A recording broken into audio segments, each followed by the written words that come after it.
Ukraine போருக்கு வெளிநாட்டு மாணவர்களை பயன்படுத்தாதே. படிக்க சென்ற மாணவனை சூழ்ச்சி வலை விரித்து ரஷ்ய மாணவர்கள் சூழ்ச்சி வலை விரித்து பயன்படுத்தாதே. உக்ரைன் போருக்கு வெளிநாட்டு மாணவர்களை பயன்படுத்தாதே. மாநில அரசு மத்திய அரசு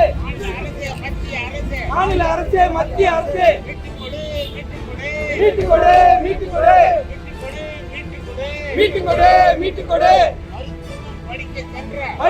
படிக்க சென்ற படிக்க சென்ற கிஷோர் மாணவனை சூழ்ச்சி செய்து சிக்கலில் மாட்டிவிட்டு உக்ரைன் போருக்கு அனுப்பாதே. ரஷ்ய அரசு கண்டிக்கிறோம்.